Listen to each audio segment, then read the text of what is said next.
നവകേരളം കെട്ടിപ്പൊക്കി, കേരളീയം ആഘോഷമാക്കി, കൊടുക്കാതിരുന്ന ക്ഷേമ പെൻഷനൊക്കെ ഇലക്ഷനായപ്പോൾ കൊടുത്തു. എന്നിട്ടും കനലൊരു തരി മാത്രം. ഈ വിഷയത്തിൽ താത്വികമായൊരു അവലോകനമാണ് ഞാൻ ഉദ്ദേശിക്കുന്നത്. അല്ല, ഈ ലോക്സഭാ തെരഞ്ഞെടുപ്പിൽ വീണ്ടും വീണ്ടും നമ്മൾ തോൽക്കുന്നത് എന്താണ് എന്ന് വളരെ ലളിതമായി പറഞ്ഞുകൂടെ? ഭരിക്കുന്നവരുടെ അഹങ്കാരവും മണ്ടത്തരവും, അല്ലാതെ പിന്നെന്താ? കഴിഞ്ഞ കാലത്ത് എന്തൊക്കെയാ വിളിച്ചു പറഞ്ഞത് ഒന്ന് ഓർത്തു നോക്കിയേ.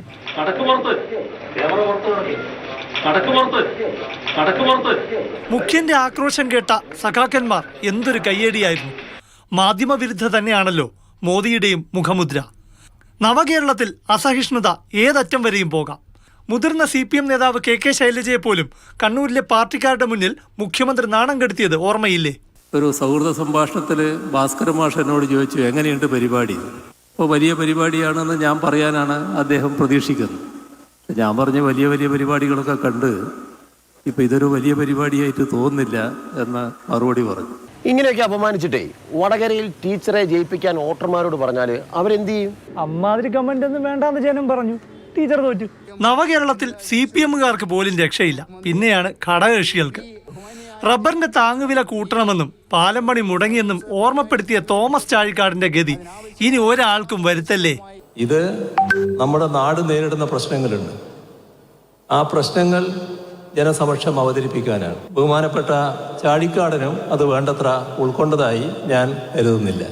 എന്നിട്ട് ഇതേ മുഖ്യൻ ലോക്സഭാ തെരഞ്ഞെടുപ്പായപ്പോൾ കോട്ടയത്തെ വോട്ടർമാരോട് പറഞ്ഞു തോമസ് ചാഴിക്കാടനെ ജയിപ്പിക്കാൻ. അപ്പോൾ വോട്ടർമാരെന്ത് പറഞ്ഞു? കടക്ക് പുറത്ത് ചാഴിക്കാടൻ തോറ്റു. നവകേരളത്തിൽ KSRTCക്കാർ ശമ്പളമില്ലാതെ ജോലി ചെയ്യണം. പക്ഷെ മന്ത്രിസഭയ്ക്ക് കേരള പര്യടനത്തിന് പുതിയ ബസ് ഇറക്കാൻ കാശുണ്ടായി. ന്യായീകരണക്കാരുടെ പാടിപ്പുകഴ്ത്തൽ കേട്ട് ജനത്തിന് സഹി കെട്ടു. ഇതിൻ്റെ കാലാവധി 15 കൊല്ലം കഴിഞ്ഞാൽ മ്യൂസിയത്തിൽ വെച്ചാൽ തന്നെ കേരളത്തിലെ മുഖ്യമന്ത്രിയും ക്യാബിനറ്റ് മന്ത്രിമാരും സഞ്ചരിച്ച വാഹനം എന്നുള്ള നിലയിൽ തന്നെ ലക്ഷക്കണക്കിന് ജനത കാണാൻ വേണ്ടി തന്നെ വരും. മണ്ടത്തരങ്ങൾ മന്ത്രിമാരുടെയും പാർട്ടി നേതാക്കളുടെയും വായിൽ നിന്നും അനർഗള നിർഗളമൊഴുകി.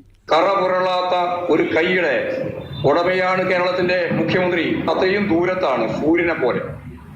അതാ കാര്യം കേട്ടാ, കരിഞ്ഞു പോകും. ദൈവം കേരളത്തിൽ നൽകിയ ആ വരദാനം എന്ന രൂപത്തിൽ കേരളം നെഞ്ചേറ്റ് നിൽക്കുന്ന ഈ മുഖ്യമന്ത്രിയെ തൊടാൻ ഈ കേരളത്തിലെ ജനത സമ്മതിക്കില്ല. തന്നെ ദൈവം അയച്ചതാണെന്ന് മോദി സ്വയം പറഞ്ഞു. പിണറായി ദൈവത്തിന്റെ വരദാനമെന്ന് കൂടെയുള്ളവർ പറഞ്ഞു. അത്രയേ ഉള്ളൂ വ്യത്യാസം. താനൊരു സാധാരണക്കാരനല്ലെന്ന് സ്വയം തോന്നിയാൽ എന്ത് സംഭവിക്കും? അവസാനിപ്പിക്കുന്നു. Thank you sir. വളരെ നല്ലൊരു ഉദ്ഘാടന പ്രസംഗം കാഴ്ചവെച്ചതിന്. അല്ല പ്രശാന്തേ, ഇതൊക്കെ കേട്ട് സഹികെട്ട ജനങ്ങള് ദൈവത്തെ എന്ത് ചെയ്തു? ദൈവത്തിന് താഴേക്ക് ഇറക്കി. CPMകാർ തന്നെ പാർട്ടി കോട്ടയിൽ BJPക്കാർക്ക് വോട്ട് ചെയ്യുന്ന സ്ഥിതി ഉണ്ടായില്ലേ? എൻ്റെ പേടി അതല്ലടാ. ഇതുപോലെ ഇനി എത്ര മൈക്ക് ഈ കലിപ്പെല്ലാം തീർത്ത് മുഖ്യം തല്ലിപ്പൊട്ടിക്കുമെന്നു. തിരുത്തേണ്ടുന്ന കാര്യങ്ങളെല്ലാം തിരുത്തി മുന്നോട്ടേക്ക് പോവുക. ജനങ്ങളാണ് എല്ലാറ്റിൻ്റെയും അവസാനത്തെ വിധി. ആ വിധി ഞങ്ങൾ അംഗീകരിക്കും. തിരുത്തിയില്ലെങ്കിൽ കേരളം ബംഗാളാകും.